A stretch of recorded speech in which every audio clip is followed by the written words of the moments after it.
Okay, so you've decided that you want to work out and that you know that's a routine that you need to get into. But the biggest problem for you is figuring out what time of day should I work out? When should I go work out? Because there's all kinds of different times. You can go early in the morning, you can go after work, you can go in the evening, and figuring out which one for you, that's what I'm going to actually do in this video, is help you determine which one is the best one for you. I'm going to talk about the upsides and the downsides, but at the end of this video, my goal is for you to know decisively which routine am I going to shoot for. So let's jump into the video. So there's 4 different times of day that you can go to the gym. I mean, you can go any time of the day, but I feel like there's 4 primary times of day. The first one is first thing in the morning. You wake up really early and you go at like 5 or 5:30 a.m. You go to the gym every single day and you make that your routine. You get out of the way before work and then you head to work and then you carry on the rest of your day as is. Routine number 2 is you go right after work. So you pack your gym bag, you go to work, you do your job, and then at 5 o'clock you leave and go straight to the gym before heading home. So that way you don't get home and unwind and you got your workout in for the day. Then there's routine number 3, which is you don't pack a gym bag, you go home, you have dinner maybe, and then you go in the evening after you've eaten, and basically usually like right before bed, unless you're staying up really late. And then there's routine number 4, which I don't see a lot, but I do know a couple people that do this, is they will go on lunch actually. So you go to work, you have your gym bag with you, you go to the gym on lunch, and then you come back to work. So I'm gonna go over each one of these and I'm gonna tell you which one I'm doing. I've actually done 3 of these before. The only one that I have not done is the one on lunch. Let's talk about routine number 1. Okay, so time of the day number 1 is early morning, and I actually just finished my workout for today. Made myself some coffee. I did really nice today. So early morning, I get up at 5 a.m. every single day. I leave and get to the gym about 5:30, and then I do about an hour workout, head home, take a shower, because I'm so close to the gym, but some people will just go straight to the gym. One of the pros for working out first thing in the morning is it's the easiest to, once you get used to being up that early and being consistent with it, it's the easiest to not deviate from that. That mostly has to do with a lot of people don't have everyday life stuff cropping up first thing in the morning. You're not, scheduling a date with a friend or hanging out with buddies first thing in the morning, whereas if you work at different times of the day, that overlaps a lot of the time with other activities that you might be doing. If you have a family, the reason I actually work out first thing in the morning is because my family, none of my wife and my kids aren't up yet. So it's the easiest time for me to get up. Then when I come home from work, it's just easier for me to relax and not have to integrate that in, and I've already gotten it done for the day. One of the other pros too is if you're really going hard and trying to do some extra exercise, you can do your workout first thing in the morning, and then if you want to do a bit more in the afternoon, you kind of get to spread it out that way. So you get it done, you at least did something first thing in the morning, and then later on you could add on some more. Now a big con, the biggest con to waking up early in the morning is it's really hard for people to get in the habit of it. It was really hard for me actually to get in the habit of waking up first thing in the morning because I was not a morning person and I really hated waking up, but I actually spent a lot of time working on getting up on time, not hitting snooze, all of that. I've actually made a separate video on that. Feel free to check that out after this video, of course. The other con is for me, and I think this is true for a lot of people, is it is very, you're a lot more tired. So I find myself to be weaker in the morning. Not that I'm more prone to injury, I don't think I am, but sometimes I just feel like I'm not pushing as much weight. It's a little bit harder for me to get going some mornings because I'm tired. If you're not getting enough sleep, that can make it really hard, and it takes a long time to get used to that consistent rhythm. One of the other pros though that I forgot to mention is the gym is almost always way more available, so it's easier to do the workout you want to, and you don't have to wait around for weights nearly as much. Okay, the second time of day that you can work out is after work. This is basically they're all self-explanatory. What you do is you pack your gym bag before you leave, you go to work, and then on your way home, preferably, or you can come home, grab your gym bag, and then go to the gym. You're doing it right after work. I think this is the most popular time of day for people to go, and the reason I say that is because most of the time, that's where I see the most people at the gym. So the pros of doing this time of day are, it's usually most convenient for most people. You just need to remember to pack a gym bag before you go to work, and then you go. A lot of times if you want to do stuff with like personal training, or if you're just getting into fitness, it's really easy to find something that works around this time of day. Sometimes what people do is they'll find somebody else that they want to go to the gym with, and that might be a work buddy. So what you can do is like, hey guys, or hey man, we get out of work right at 4 o'clock together. Let's go to the gym afterwards. So there's some accountability there. And for me, I also really like going this time of the day because I feel like I'm strongest, but it's not right after a meal. I haven't eaten in 4 or 5 hours since lunch. So I've kind of been able to digest the food that I have. I don't have a lot in my system, and deload the stress from earlier in the day by going to the gym and kind of knocking out a workout. Now, some of the cons with this one is I find this one is harder to stay consistent with, not because it's, you know, not convenient, but because a lot of times life will come up during this time of day. If you have kids, you know, maybe you have sports events that are going at this time of day, right after work.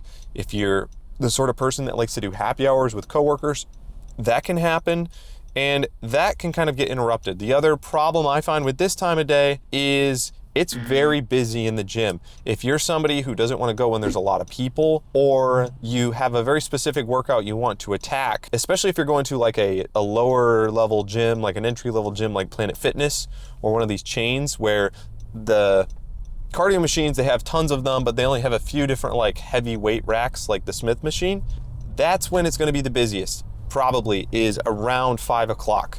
That's not true every single day. Most of the time I feel like it's Monday, Tuesday, Wednesday that's true. But if that's when you're going, it's busy.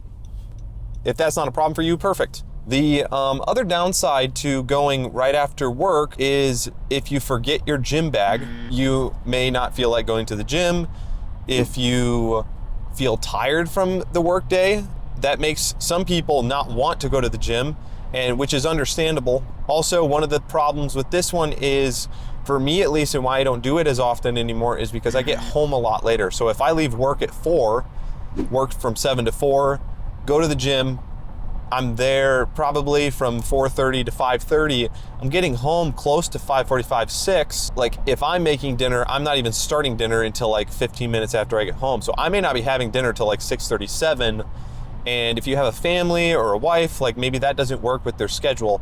And so it can cut into that. Hey guys, if you were liking this video, be sure to subscribe to the YouTube channel. I'm almost at 3,000 subscribers, and we're gonna keep going from here.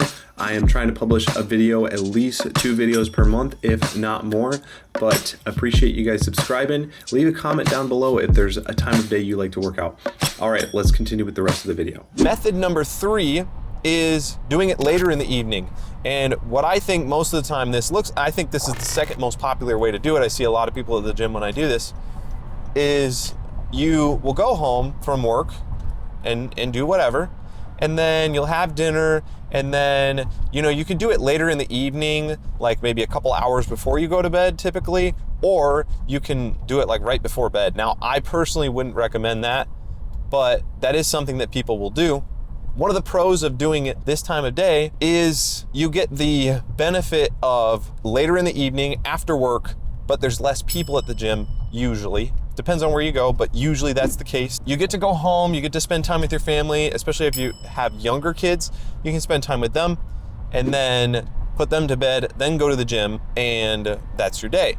Also, if there's things that you want to get done, you want to have a social life, like maybe after work, again, like I said in the last one, like if you want to go to a happy hour with some coworkers, you can do that still. One of the downsides of this one is what I find is I will have dinner almost always before this. And one of the things that I don't like as much is being full when I exercise. And some people like that, some people don't, but I don't like it that much. And so if I'm wanting to go to the gym, I may have to wait a lot longer, or have to be really intentional about how early I have dinner. And sometimes it just may not work out with your schedule, where you still will feel pretty, like if you eat closer to 6 and you go to the gym at 8, that might not be enough time, especially if you have a really filling dinner. Just something to consider. The other con is I feel like this time of day is easy to make a lot of excuses for. You've had the entire day, you go to work, You come home, you spend time with doing whatever, you have dinner. I don't always feel like going to the gym anymore now, because by the end of the day, this is where I start not being as intentional. Your ability to make good decisions deteriorates over the time of day. The earlier in the day that you make a decision, I need to do something, the better, because you're basically like, it might feel like a form of procrastination doing your gym exercise at the very end of the day, and then when the end of the day comes, you're like, I don't need to do it today, I'll do it tomorrow. That's just something to look out for. One of the other things that you have to be careful of is not doing it too late and too close to bed, because it can affect your sleep. If you're exercising too close to bed, you're gonna get this like revved up, you're maybe listening to loud music. That's gonna wind you up, and it might be really hard to unwind from that afterwards. And also, if you're married or have a girlfriend or whatever, if that's kind of time that you guys reserve to wind down and spend time with each other, that may not work super well for you. Okay, so the last time of day that you guys can work out is during lunchtime. Now, for a normal office worker guy, you might be able to squeeze in a workout at lunch. And this basically just means you bring your gym bag with you, you go to work, and then on your lunch, you'll just pop over to the gym, or maybe you'll do what I'm doing today, which is taking a walk. Now, what are the advantages of this? Well, again, similar to early in the morning, get it done earlier in the day when you have less fatigue, or you at a time of day where you're less likely to procrastinate on it. You also have the added benefit of this not being first thing in the morning, so you don't have to get used to waking up super early in the morning. The problem with working out during lunch, at least for a full-blown lifting workout, is you're gonna have a really hard time doing that unless you are taking like a 2-hour lunch. So you might leave for work at 7, come home at 5. That's a 10-hour day. So then you would be able to do a full-blown workout, but the other disadvantage is you then have to figure out logistically how I'm gonna take my gym bag to work, come in my work clothes at the beginning of the day, take my gym bag with me, change into my gym clothes, get all sweaty, take a shower, come back to work. You can do it, it's definitely a thing, but maybe not everybody wants to put that much work into it and try and figure all of that out. Now, one of the things that I do, and actually today it's a lovely day out, I'm just going to a local park nearby, and I'm not doing a full-blown workout. I actually did that this morning, but I'm just going for a walk to get some extra steps in today. I do know some people that do workout in the middle of the day, and I know that usually they just take a 2-hour lunch and they will go to the gym, take a shower, come back, or if you're lifting weights, depending on how long your workout is or how intense you're going, you may not sweat as much as somebody else. But if you're a sweater, barely know her, but if you're a sweater, you don't necessarily want to do this method. It's going to be super uncomfortable, or you're gonna have to take a shower, or you're gonna have to figure that out. There's probably more logistical hurdles here, but if this is the time that works for you, it's the time that works for you. Okay, what I wanna leave you with is this. You will make time for the things that you care the most about. If you really wanna change your body, you wanna change your health, you have to figure out how to make time for it. It may not be today, you may not figure out how to do this today, it may not be in a month, but slowly you can work on adopting these habits and figure out which routine works for you. I have tried all these routines, I have tried all kinds of different things. By trial and error, I figured out that early mornings work for me, but maybe that's not the one that works for you. So I hope this will help you, and I hope that this will motivate you to pick one of these and stick to it, and not feel bad about not doing some of the other ones. Like, a lot of times people get discouraged because they're not doing early morning workouts and they feel like that's what they should be doing. Hey guys, thanks for watching this video. Really appreciate it. Really hope you got something out of it. I'm gonna keep making more videos like this, so be sure to subscribe. For now, I'll see you guys in the next video. Peace.